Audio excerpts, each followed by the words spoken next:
Luto tayo ng masarap na cardillong isda. Unang-una, ipiprito lang natin itong isda.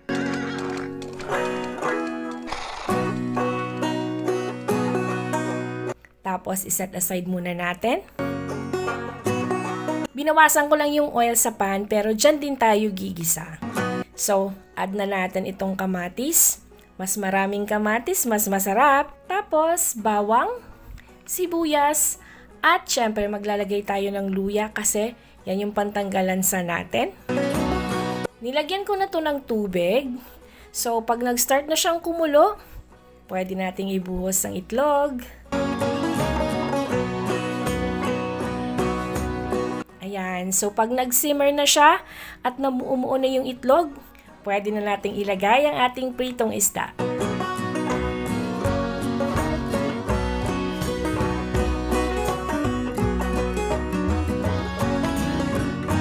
Ayan, so eto na ang masarap nating cardillong isda.